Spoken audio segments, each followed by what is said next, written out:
Hi అండి, అందరికీ నమస్తే. Welcome to my channel improving and inspiring. ఈరోజు నేను మీతో షేర్ చేసుకోబోతున్న topic managing and cultivating PTSD. అసలు ఈ పీటీఎస్డి అంటే ఏంటి? పోస్ట్ ట్రామాటిక్ స్ట్రెస్ డిసార్డర్ అండి. ఇది ఎవరైతే దీన్ని ఫేస్ చేస్తున్నారో ఆ పర్సన్ చాలా హెవీగా ఫీల్ అవుతారు.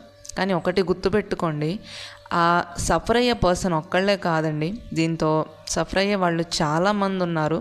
బట్ రీజన్ తెలియకపోవచ్చు అది ఎందుకు అలా జరుగుతుంది అని. సో అసలు ఈ పీటీఎస్డి అంటే ఏంటి?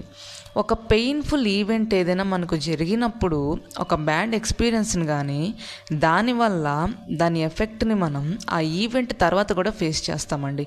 అది భయం కానీ స్ట్రెస్ కానీ ఏదైనా అవ్వచ్చు. కొన్ని కామన్ సెన్స్ ఎలాంటివంటే బ్యాడ్ డ్రీమ్స్ వచ్చినప్పుడు మనం చాలా భయపడతాము.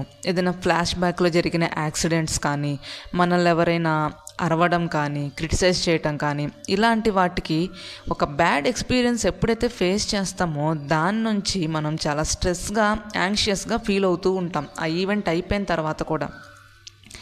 సో ఇలాంటి వాటి నుంచి బయటికి రావాలంటే మనం యాంగ్షియస్గా ఫీల్ అయినప్పుడు డీప్ బ్రీత్స్ తీసుకోవడం, లేదు చాలా టెన్స్గా ఫీల్ అవుతున్నాము, కొంచెం కూల్ అవ్వడానికి చుట్టుపక్కల ఉన్న వాటిని గమనించడం, కొంచెం కూల్ అయ్యి అసలు మనం ఎక్కడున్నాము, ఏం వింటున్నాము, ఏం చూస్తున్నాము, ఇలా ఒక రొటీన్ని మెయింటైన్ చేసుకోవడం, మన థాట్స్ని రిలీజ్ చేయడానికి ఒక జర్నల్ని మెయింటైన్ చేసుకోవడం, లేదు మనకి సపోర్ట్ కావాలి అంటే మనం ఎవరినైతే ట్రస్ట్ చేస్తున్నామో అలాంటి వాళ్ళతో మన బాధని షేర్ చేసుకోవడం, ఏదైనా సపోర్ట్ గ్రూప్స్ ఉంటే జాయిన్ అవ్వడం, ఇలాంటి వాటి వల్ల తప్పు లేదండి.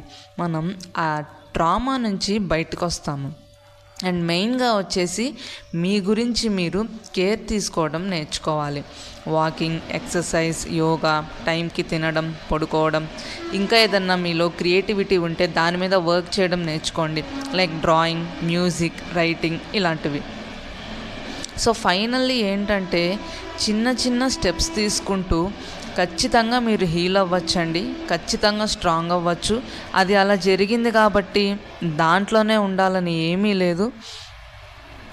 మెయిన్గా మీకు వచ్చేసి ఇక్కడ ఏంటంటే ఈ పీటీఎస్డి మన లైఫ్ని ఇలా ఉంది కదా, మన లైఫ్ లాంగ్ ఇలానే ఉంటామని మనం డిఫైన్ చేయలేమండి. ఖచ్చితంగా హీల్ అవుతాము. ఎవరు ఎంత పెద్ద ప్రాబ్లం ఫేస్ చేసినా కానీ ఖచ్చితంగా హీల్ అవుతాము. బట్ మన మీద మనం చాలా కేర్ తీసుకోవాలి, మనల్ని మనం ఇంప్రూవ్ చేసుకోవడానికి ట్రై చేయాలి. సో నా వీడియోస్ కనుక మీకు నచ్చినట్లయితే please like, share and subscribe to my channel improving and inspiring. Bye.